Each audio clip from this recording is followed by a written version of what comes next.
Hi all, welcome to Adak 24/7 Malayalam. അപ്പോൾ ഈ ഒരു സെഷനിൽ നമ്മൾ നോക്കാൻ പോകുന്നത് 2024 സെപ്റ്റംബർ രണ്ടാം ഭാഗം PSC ബുള്ളറ്റിന് വന്നിട്ടുള്ള കറണ്ട് അഫയേഴ്സ് ആണ്. അപ്പോൾ പാർട്ട് 1 നമ്മൾ ഓൾറെഡി ചെയ്തിട്ടുണ്ടായിരുന്നു. അതുപോലെ തന്നെ സെപ്റ്റംബർ മാസത്തിലെ മുഴുവൻ കറണ്ട് അഫയേഴ്സ് കൊണ്ട് നമ്മളൊരു സെഷൻ ചെയ്തിട്ടുണ്ടായിരുന്നു. അപ്പോൾ അതെല്ലാം കാണാത്തവരാരെങ്കിലും ഉണ്ടെങ്കിൽ ആ വീഡിയോസൊക്കെ ഒന്ന് കാണാം കേട്ടോ.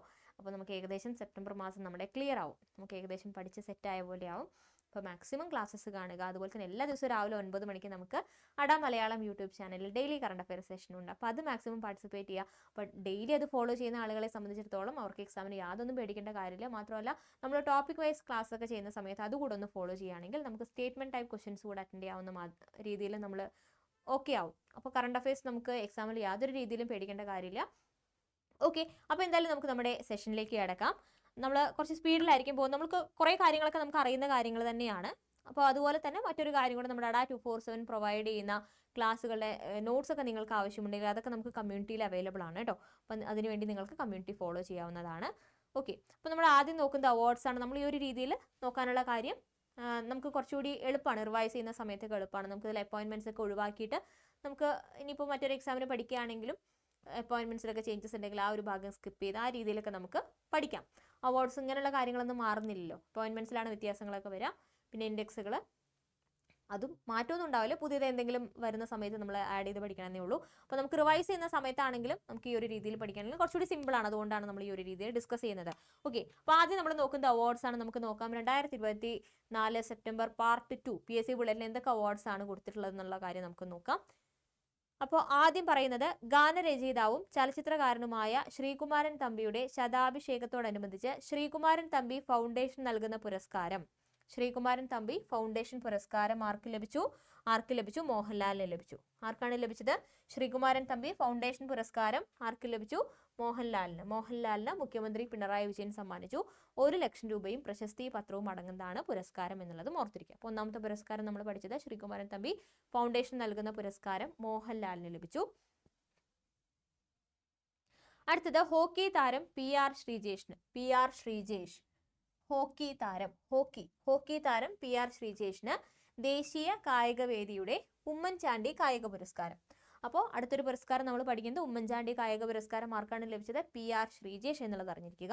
അടുത്തത് സംസ്ഥാന ജൈവ വൈവിധ്യ ബോർഡിന്റെ മികച്ച ഗ്രാമപഞ്ചായത്ത് ജൈവ വൈവിധ്യ പരിപാലന സമിതിയായി തൃശൂർ ശാന്തിപുരം ശ്രീനാരായണപുരം ഗ്രാമപഞ്ചായത്ത് തിരഞ്ഞെടുക്കപ്പെട്ടു. തൃശൂർ ശാന്തിപുരം ശ്രീനാരായണപുരം ഗ്രാമപഞ്ചായത്ത് തിരഞ്ഞെടുക്കപ്പെട്ടു. എന്താണ്? സംസ്ഥാന ജൈവ വൈവിധ്യ ബോർഡിന്റെ മികച്ച ഗ്രാമപഞ്ചായത്ത് ജൈവ വൈവിധ്യ പരിപാലന സമിതിയായിട്ട് തിരഞ്ഞെടുക്കപ്പെട്ടത് തൃശൂർ ശാന്തിപുരം ശ്രീനാരായണപുരം ഗ്രാമപഞ്ചായത്താണ് എന്നുള്ളത് ഓർത്തിരിക്കുക. ഓക്കെ, അടുത്തത് MP മന്മഥൻ പുരസ്കാരം പത്മനാഭന്. പ്രൊഫസർ MP മന്മഥൻ പുരസ്കാരം ലഭിച്ചത് T പത്മനാഭനാണ്. 1 ലക്ഷം രൂപയും ശില്പവും സാക്ഷ്യപത്രവും അടങ്ങുന്നതാണ് പുരസ്കാരം എന്നുള്ളതും ഓർത്തിരിക്കുക. MP മന്മഥൻ പുരസ്കാരം കിട്ടിയത് T പത്മനാഭനാണ് എന്നുള്ളത് ഓർത്തിരിക്കുക. ഓക്കെ, അപ്പോൾ അവാർഡ്സ് നമ്മൾ നോക്കിയത് ശ്രീകുമാരൻ തമ്പി ഫൗണ്ടേഷൻ പുരസ്കാരം മോഹൻലാൽ, ഹോക്കി താരം PR ശ്രീജേഷിന് ഉമ്മൻചാണ്ടി കായിക പുരസ്കാരം, സംസ്ഥാന ജൈവ വൈവിധ്യ ബോർഡിന്റെ മികച്ച ഗ്രാമപഞ്ചായത്ത് ജൈവ വൈവിധ്യ പരിപാലന സമിതിയായിട്ട് തിരഞ്ഞെടുക്കപ്പെട്ടത് തൃശൂർ ശാന്തിപുരം ശ്രീനാരായണപുരം ഗ്രാമപഞ്ചായത്താണ്. MP മന്മഥൻ പുരസ്കാരം കിട്ടിയത് T പത്മനാഭനാണ്. ഓർത്തു വെച്ചിരിക്കുക, മറക്കരുത്. ഇനി അപ്പോയിൻമെന്റ്സ് ആണ് നമ്മൾ നോക്കുന്നത്. Vice admiral CR Praveen Nair Ezhimala Indian നാവിക അക്കാദമിയുടെ കമാൻഡറായി ചുമതലയേറ്റു. ചുമതലയേറ്റത് CR പ്രവീൺ നായർ എന്നുള്ളത് അറിഞ്ഞിരിക്കുക.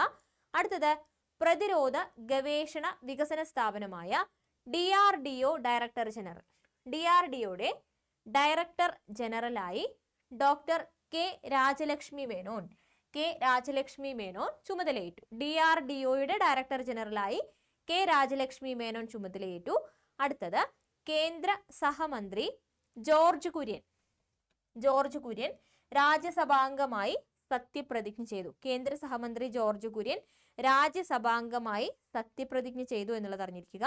അടുത്തത് മുൻ തെരഞ്ഞെടുപ്പ് കമ്മീഷണർ അരുൺ ഗോയൽ ഖ്രൊയേഷ്യ അങ്ങനെ തന്നെ വായിച്ചു പഠിക്കുക കേട്ടോ, പെട്ടെന്ന് നമുക്ക് ഓർമ്മയിൽ വരും. അപ്പോൾ അരുൺ ഗോയൽ ക്രൊയേഷ്യയിലെ ഇന്ത്യൻ സ്ഥാനപതിയായി ചുമതലയേൽക്കും. അടുത്തത് രൺധീർ സിംഗ്, ഇമ്പോർട്ടൻ്റ് ആണ്. Randhir Singh Asian Olympic council പ്രസിഡന്റായിട്ട് തിരഞ്ഞെടുക്കപ്പെട്ടു. Randhir Singh Asian Olympic council പ്രസിഡന്റായി തിരഞ്ഞെടുക്കപ്പെട്ടു. അടുത്തത് മിഷേൽ ബാർണിയെ ഫ്രഞ്ച് പ്രധാനമന്ത്രിയായി നിയമിതനായി. മിഷേൽ ബാർണിയെ ഫ്രഞ്ച് പ്രധാനമന്ത്രിയായിട്ട് നിയമിക്കപ്പെട്ടു. മിഷേൽ ബാർണിയെ ഫ്രഞ്ച് പ്രധാനമന്ത്രി. ഇപ്പൊ തന്നെ ബൈഹാർട്ട് ചെയ്യുക, ഫ്രഞ്ച് പ്രധാനമന്ത്രി മിഷേൽ ബാർണിയെ ഓർത്തിരിക്കുക. അപ്പൊ നമ്മൾ അപ്പോയിന്റ്മെന്റ്സിൽ പറഞ്ഞത് പ്രവീൺ നായർ ഏഴിമല ഇന്ത്യൻ നാവിക അക്കാദമിയുടെ കമാൻഡർ. DRDOയുടെ director general doctor K Rajalakshmi Menon. കേന്ദ്ര സഹമന്ത്രി ജോർജ് കുര്യൻ രാജ്യസഭാംഗമായി സത്യപ്രതിജ്ഞ ചെയ്തു. അരുൺ ഗോയൽ ക്രൊയേഷ്യയിലെ ഇന്ത്യൻ സ്ഥാനപതിമാർ എക്സാമിന് ഇപ്പോൾ ചോദിക്കുന്നുണ്ട്, പ്രത്യേകം നോട്ട് ചെയ്ത് പഠിക്കുക.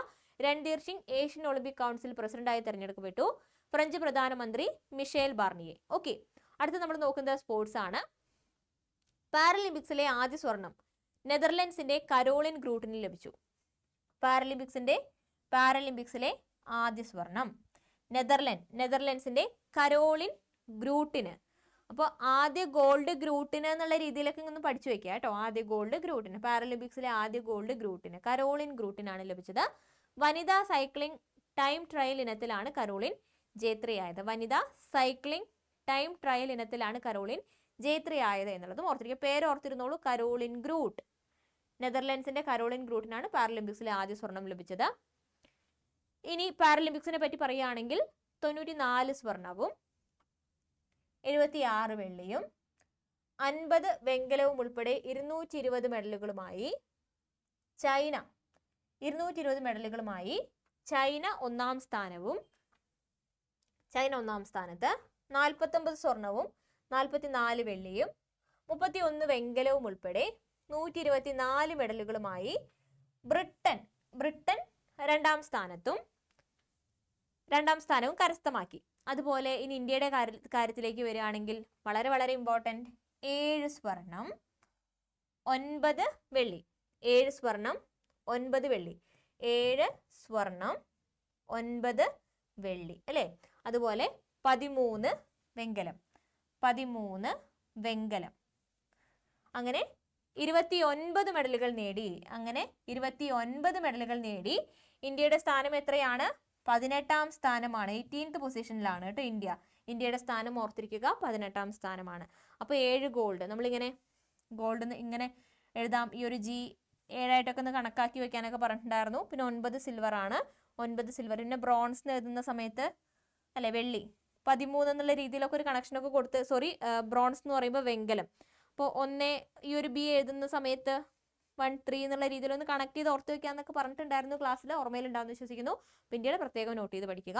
7 സ്വർണം 9 വെള്ളി 13 വെങ്കലം, അങ്ങനെ 29 മെഡലുകൾ. 18ാം സ്ഥാനമാണ് ഇന്ത്യ കരസ്ഥമാക്കിയത് എന്നുള്ളത് മറക്കരുത് കേട്ടോ. ഇനി ഫുട്ബോൾ കരിയറിൽ 900 ഗോൾ തികച്ച പോർച്ചുഗലിന്റെ ക്രിസ്ത്യാനോ റൊണാൾഡോ. ഫുട്ബോൾ കരിയറിൽ 900 ഗോൾസ് തികച്ച പോർച്ചുഗലിന്റെ ക്രിസ്ത്യാനോ റൊണാൾഡോ. അടുത്തത് ഇംഗ്ലണ്ടിനായി ഏറ്റവും കൂടുതൽ ടെസ്റ്റ് സെഞ്ചുറികൾ നേടിയതിന്റെ റെക്കോർഡ് ജോ റൂട്ട് സ്വന്തമാക്കി. ഇംഗ്ലണ്ടിനായി ഏറ്റവും കൂടുതൽ ടെസ്റ്റ് സെഞ്ചുറികൾ നേടിയതിന്റെ റെക്കോർഡ് ജോ റൂട്ട് സ്വന്തമാക്കി. അടുത്തത് 2020 ക്രിക്കറ്റിലെ മുൻ ലോക 1ാം റാങ്കുകാരനായ ഇംഗ്ലീഷ് ബാറ്റർ ഡേവിഡ് മലാൻ അന്താരാഷ്ട്ര ക്രിക്കറ്റിൽ നിന്ന് വിരമിച്ചു. 2020 ക്രിക്കറ്റിലെ മുൻ ലോക 1ാം റാങ്കുകാരനായ ഇംഗ്ലീഷ് ബാറ്റർ ഡേവിഡ് മലാൻ അന്താരാഷ്ട്ര ക്രിക്കറ്റിൽ നിന്ന് വിരമിച്ചു. ഇംഗ്ലീഷ് ബാറ്റർ ഒലി പോപ്പ് 147 വർഷത്തെ ടെസ്റ്റ് ക്രിക്കറ്റ് ചരിത്രത്തിൽ ആദ്യത്തെ 7 സെഞ്ചുറികൾ 7 എതിരാളികൾക്കെതിരെ നേടി റെക്കോർഡിട്ടു. അടുത്തത് ഇംഗ്ലണ്ട് ക്രിക്കറ്റ് ടീം ഓൾ റൗണ്ടറായ മോയിൻ അലി അന്താരാഷ്ട്ര ക്രിക്കറ്റിൽ നിന്ന് വിരമിച്ചു. അടുത്തത് ഡ്യൂറൻ കപ്പ് ഫുട്ബോളിൽ നോർത്ത് ഈസ്റ്റ് യുണൈറ്റഡ് ജേതാക്കളായി. Super league Kerala football championship Chandrasekharan Nair സ്റ്റേഡിയത്തിൽ നടക്കും. അടുത്തത് ഇന്റർ കോണ്ടിനെന്റൽ കപ്പ് ഫുട്ബോളിൽ സിറിയ ചാമ്പ്യന്മാരായി. ഇന്റർ കോണ്ടിനെന്റൽ കപ്പ് ഫുട്ബോളിൽ സിറിയ ചാമ്പ്യന്മാരായി എന്നുള്ളത് ഓർത്തിരിക്കുക കേട്ടോ. ഇന്റർ കോണ്ടിനെന്റൽ കപ്പ് ഫുട്ബോളിൽ സിറിയ ചാമ്പ്യന്മാരായി. അടുത്തത് യുറുഗ്വായ് സൂപ്പർ താരം ലൂയിസ് സുവാരസ് അന്താരാഷ്ട്ര ഉറുഗ്വായ് താരം ലൂയിസ് സുവാരസ് അന്താരാഷ്ട്ര ഫുട്ബോൾ മത്സരങ്ങളിൽ നിന്ന് വിരമിച്ചു. അടുത്തത് യു എസ് ഓപ്പൺ വനിതാ ടെന്നീസ് കിരീടം നേടിയത് ആര്യന സബലങ്ക.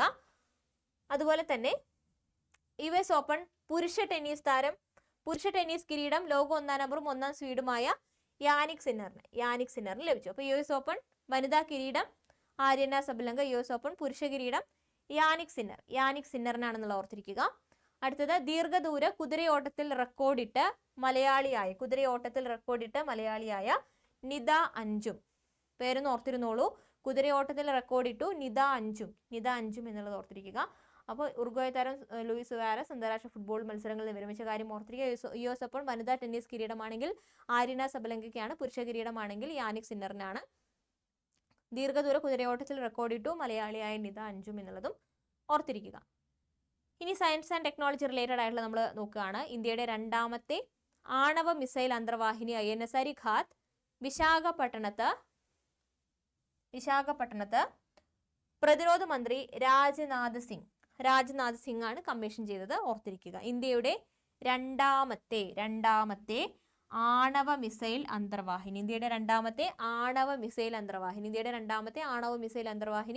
INS അരിഘാത്ത് വിശാഖപട്ടണത്ത് പ്രതിരോധ മന്ത്രി രാജ്നാഥ് സിംഗ് കമ്മീഷൻ ചെയ്തു എന്നുള്ളത് ഓർത്തിരിക്കുക.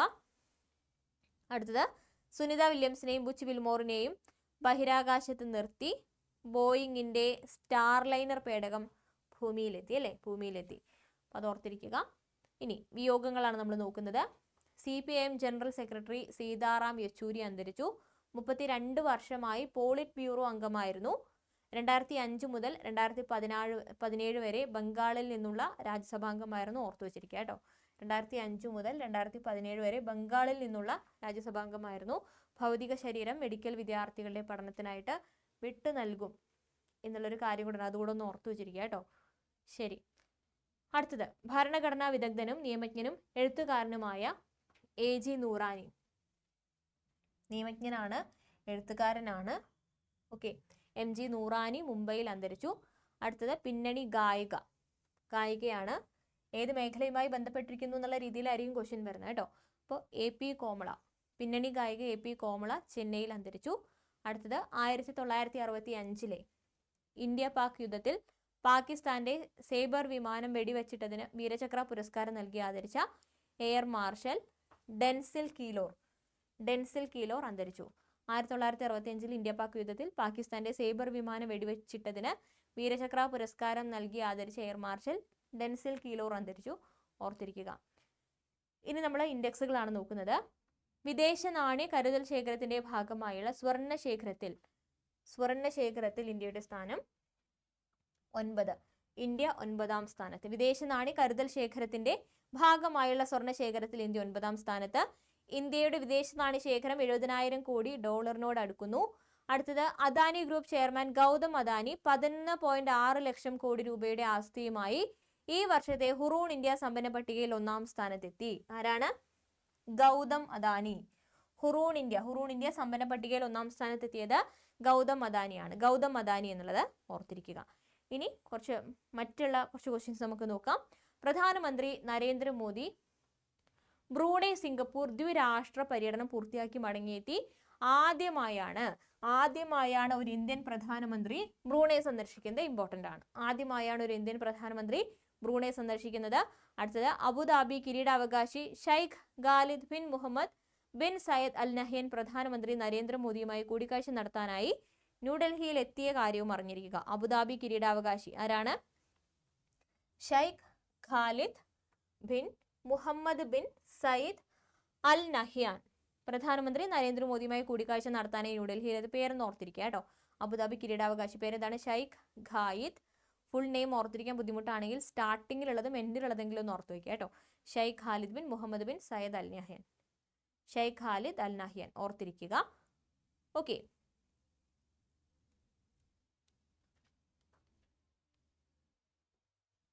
അപ്പോൾ ഇത്രയും കാര്യങ്ങളാണ് നമ്മൾ ഈ ഒരു സെഷനിൽ നോക്കുന്നത്.